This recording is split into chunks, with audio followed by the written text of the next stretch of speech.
সকাল 9টার কাছাকাছি হবে। আদি শাওয়ার নিয়ে রুমে ভাবা চাকা খেল। চুল মোছা বাদ দিয়ে সে হা হয়ে তাকিয়ে আছে, কারণ আদিবা তার ড্রেসিং টেবিলের সামনে দাঁড়িয়ে ঠোঁটে লিপস্টিক লাগাচ্ছে। আদিবাকে দেখে আদি থমকে দাঁড়ালো। মনে প্রশ্ন লাগলো, সে কি বাস্তবে আছে নাকি স্বপ্নে। আদিবার তো তার ঘরে আসার কথা, এসেছে আবার সাজগোজ করছে। আদি নিজেকে চোখকে বিশ্বাস করতে পারছে না। আদিবার এতটা সাহস কি করে হলো? এত সাজগোজেরই বা করছে কেন? দুধে আলতা গায়ের রং, টুকটুকে শাড়ি, ঘন পাপড়িতে ঢাকা চোখ, কাজল রেখায় অপরূপ মায়া ছড়াচ্ছে। ভেজা চুল পিঠ জুড়ে ছড়িয়ে আদিবার সৌন্দর্যকে আড়াল করার চেষ্টা করছে। হাত ভর্তি কাচের চুড়ি, রিনিঝিনি আওয়াজ সারা ঘরময় আদিবার অস্তিত্বের প্রমাণ দিচ্ছে। তবে কি এটা আদি? সত্যি সত্যি অবাক হয়ে তাকিয়ে আছে, মুখে কোনো কথা নেই। সে আসলে বোঝার চেষ্টা করছে আদিবাকে সত্যি তার ঘরে এসেছে নাকি স্বপ্ন দেখছে। আদির অবস্থা দেখে ফিক করে হেসে উঠল আদিবা। চুরি রিনিঝিনির সাথে সেই শব্দ অপূর্ব শোনালো। আদিবা লিপস্টিকটা রেখে কাজল হাতে নিয়ে পড়তে পড়তে বলল, এভাবে তাকিয়ে আছেন কেন? আদিকে নিজেকে সামলে নিয়ে প্রশ্ন করলো, তুই হঠাৎ? কথা শেষ করার আগেই আদিবা জবাব দিল, আপনার কাছে এসেছিলাম। আমার কাছে? আদিবা আদির দিকে ঘুরে তাকিয়ে মিষ্টি হাসলো। আমাকে কেমন লাগছে? আদি ভুরু কুঁচকালো। কেমন লাগছে সেটা পরের বিষয়, হঠাৎ এমন লাগানোর কারণ কি? আদিবা আদির দিকে তাকিয়ে এসে একদম মুখোমুখি দাঁড়ালো। আদিবার চোখে মুখে ভয় কিংবা কোনো দ্বিধা নেই। আদিবা কখনো আদির চোখে চোখ রেখে কথা বলেছে বলে আদির মনে পড়ে না। তবে আজ কি করে বলবে? আদির ধারণা বদলে দিয়ে আদিবা বলে উঠলো, আসলে কি বলুন তো, আমি তো সাদিয়ার বড় বোন। এখন আমার বিয়ের আগে সাদিয়ার বিয়ে হয়ে গেলে লোকে বলবে আমার কোনো খুঁত আছে, তখন আমার আর বিয়ে হবে না। তাই ভাবছি আপনাদের আগে বিয়েটা করে নিব। আদিবার কথায় প্রচন্ড রেগে গেল আদি। রাগি চোখে তাকিয়ে বলল, এসবের মানে কি? কাকে বিয়ে করবি তুই? আহা, চাপ নেবেন না, আমার বিয়ে নিয়ে আপনাদের ভাবতে হবে না। আমার পাত্র আমি নিজেই জোগাড় করব। গতকাল ম্যাট্রিমনি সাইট থেকে কয়েকজন পাত্র দেখেছি, আজ একজনের সাথে মিট করতে যাচ্ছি, সেজন্যই আপনার কাছে এসেছিলাম। আমাকে একটু ড্রপ করে দিন না প্লিজ। মানে কি? কোথায় যাবি তুই? কোন রেস্টুরেন্টে? এত সাজগোজ করলাম কি এমনি এমনি? একটা ছেলের সাথে যখন কথা বলেছি আজ মিট করতে যাওয়ার আগে কথা বলবো, তারপর সব ঠিক থাকলে গার্জিয়ান নিয়ে বাসায় আসবে। ওই যে ইংরেজিতে বলে না, ব্লাইন্ড ডেট। আদিবার কথা শেষ হওয়ার আগেই চেঁচিয়ে উঠলো, আদিবা! আদিবা কি আদির রাগের কারণ বুঝলো নাকি বুঝলো না সেটা বোঝার উপায় নেই, কারণ সে ভয় পাওয়ার বদলে গোবেচারা মুখ করে বলল, আপনি রেগে যাচ্ছেন কেন? আচ্ছা, আপনার যেতে হবে না, আমি একাই যেতে পারবো, তবু রাগ করবেন না প্লিজ। আদিবার কথা শুনে আদির মেজাজ থেকে খারাপ হচ্ছে। রাগে কটমট করে উঠলো, কার অনুমতি নিয়ে এত বড় সিদ্ধান্ত নিয়েছিস? ওটা কেন? মা চাচি সবার অনুমতি নিয়েছি তো। আসলে এখন বিয়ে করাটা জরুরি ছিল না, কিন্তু আমি তো পড়াশোনা করিনি, তাই আমার নিজের পায়ে দাঁড়ানোর উপায় নেই। আর তার মধ্যে ছোট বোনের আগে বিয়ে হওয়ার, যদি আমার আর বিয়ে না হয় তাহলে সারা জীবন আপনার আর সাদিয়ার ঘাড়ের উপর বসে খেতে হবে। আমি সেটা চাই না। যদি চাকরি করতে পারতাম তাহলে চিন্তা করতাম, এখন চিন্তা করতে হচ্ছে। তাই সিদ্ধান্ত নিয়েছি আপনাদের বিয়ের আগে, মানে এই সপ্তাহে আমি বিয়ে করব। চাচা চাচি মা সবাই তাতে রাজি। বাহ, ভালোই জবাব দেওয়া শিখেছিস দেখছি। তার মানে তুই পড়াশোনা করিসনি, এই নিয়ে তোর কোনো আফসোস নেই, তাই তো? একদমই না। সবাই তো আপনার মতো শিক্ষিত মেয়ে বিয়ে করতে চায় না। তাছাড়া আমি একেবারে পড়াশোনা করিনি তো এমন না, মাধ্যমিক পাশ করেছি, তাও ভালো রেজাল্ট করে। আর এদেশের বেশিরভাগ ছেলে এই চায় একটু স্বল্প শিক্ষিত হবে, কথাবার্তা কম বলবে, সংসারের কাজ করবে, বাচ্চা কাচ্চা মানুষ করবে। সেদিক থেকে আমি একদম ঠিক আছি, বাসার সব কাজ পারি, কথাবার্তা কম বলি। আর বাচ্চাদের পড়ানোর মতো যোগ্যতা তো আমার আছেই, তাই না? তাই বিয়ে করে ঝামেলা হওয়ার কথা না। তাছাড়া দেখতে একেবারেই খারাপ নই। রূপের অহংকার করছিস? রূপ থাকলেই বিয়ে হয়ে যায়? কেন, আপনার কি মনে হচ্ছে আমার বিয়ে হবে না? ও, আপনার তো এমনই মনে হবে, আপনার কাছে তো আমাকে বয়স্ক মনে হয়। চিন্তা করবেন না, আমি সিদ্ধান্ত নিয়েছি একটু বয়স্ক ছেলেকেই বিয়ে করব, যার কাছে আমাকে ছোট মনে হবে। আমার যে আহামরি বয়স হয়ে গেছে তা কিন্তু না, এখনো 22-এ পা দেয়নি, এটাই বিয়ের পারফেক্ট বয়স। এই ধরুন 27-28 বছরের কোনো ছেলেকে বিয়ে করব। এর চেয়ে কম বয়সী ছেলেদের বিয়ে করা উচিত না। এরা আসলে প্রেমের জন্য পারফেক্ট হলেও বিয়ের জন্য পারফেক্ট না। 25-এর নিচের ছেলেরা তুলনামূলক রাগী আর জেদি হয়, নিজের ভুল সহজে বুঝতে পারে না, এদের মাঝে কেয়ারিং ব্যাপারটা নেই। মেয়েরা স্মার্ট বেপরোয়া ছেলেদের সাথে প্রেম করতে চাইলেও বিয়ের সময় চায় কেয়ারিং একটা হাজবেন্ড। বেপরোয়া বদমেজাজি যখন তখন গায়ে হাত তুলবে এমন ছেলেকে বিয়ে করে জীবন নষ্ট করতে চায় না কেউ। তাই 25-এর নিচের ছেলেরা লিস্ট থেকে বাদ দিয়েছি। জানেন তো, ম্যাট্রিমনিতে নিজের পছন্দ মতো পাত্র খোঁজা যায়। তুই কি কথাগুলো আমাকে বললি? না, তবে কেউ যদি নিজের বেপরোয়া জেদি বদমেজাজি যখন তখন গায়ে হাত তুলতে পারে এমন ভাবে, তাহলে আমার কি করার আছে? আদি তাতে তাঁত চেপে বলল, একটু বেশি পকপক করছিস না? একদমই না, আমি শুধু মনের কথাগুলো বললাম। এই বাসায় বাবা মা কাকিমা ছাড়া তো তোর অভিভাবক আছে, তার অনুমতি নেওয়ার প্রয়োজন মনে হলো না? কে বলেন তো? ও, আপনার কথা বলছেন? কিন্তু আপনি তো এখন আমার গুরুজন না। আপনি যদি আমার ভাইয়া হতেন তাহলে আপনার থেকে অবশ্যই অনুমতি নিতাম, কিন্তু আপনি তো সেই সম্পর্ক বাদ দিয়ে দিয়েছেন। মুখ ভরে শালিকা শালিকা বলেন, শালিকার জীবনে সিদ্ধান্ত নেওয়ার অধিকার তো বোন জামাইয়ের নেই, তাই না? আদিবা, তুই কিন্তু আমার ধৈর্যের লিমিট জানিস, এর বেশি নিতে পারবো না, তাই মার খাওয়ার আগে সাজগোজ মুঝে নিচের ঘরে যা। কিন্তু মারবেন কেন? কি ভুল বলেছি আমি? তুই আমার চোখের সামনে থেকে যা, বিদায় হ। আদিবা আর কিছু বললো না, হন হন করে হেঁটে দরজার বাইরে গিয়ে দরজা লক করে দিল। আদি রাগে চেঁচিয়ে উঠলো, দরজা বন্ধ করলি কেন?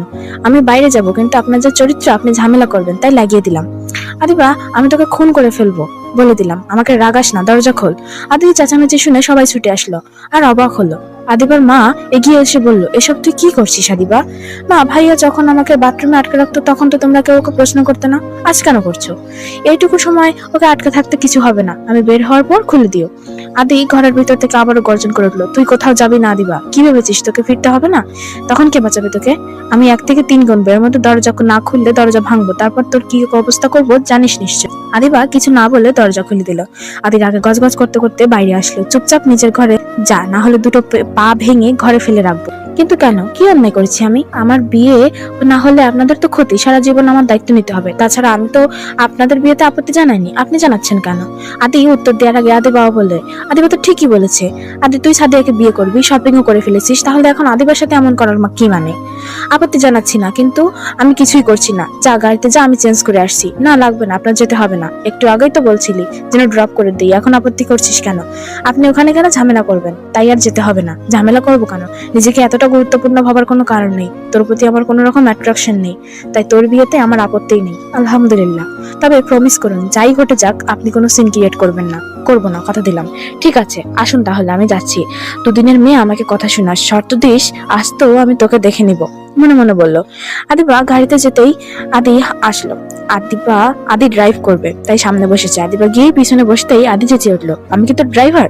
পিছনে কি, সামনে আয়। আদিবা কথা না বাড়িয়ে এসে বসলো। আদিবার মন আজ বেশ ফুরফুরে, মুখ থেকে যেন হাসি সরছে না। তবে আদির মেজাজ যথেষ্ট খারাপ হয়েছে, মুখ কালো করে ড্রাইভ করছে, মাঝে মাঝে আর চোখে আদিবাকে দেখছে। আদিবা হঠাৎ বলে উঠলো, আমাকে কি খুব সুন্দর লাগছে?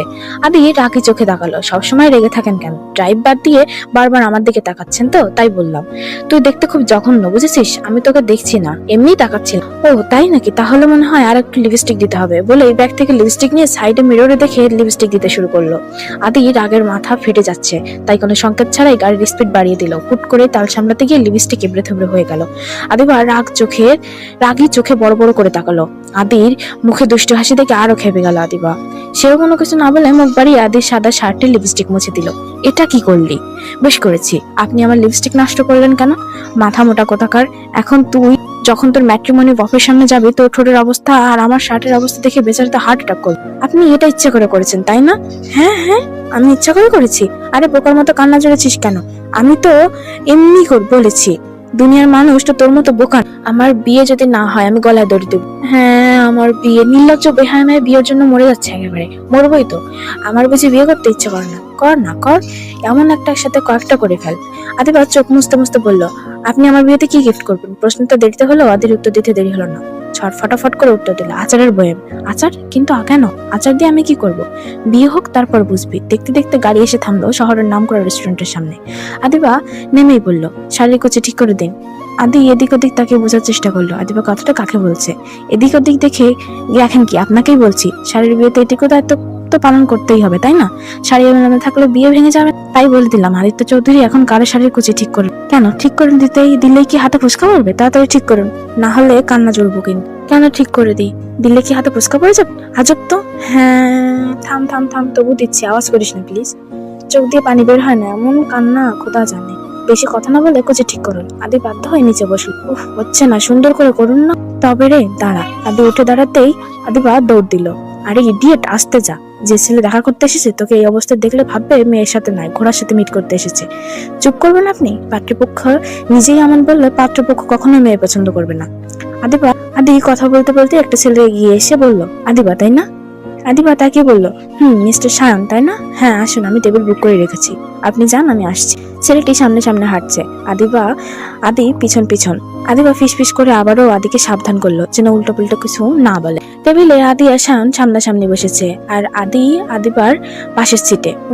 ওনাকে ঠিক তো চিনলাম না। আদি হাত বাড়িয়ে বলল, আমি আদি।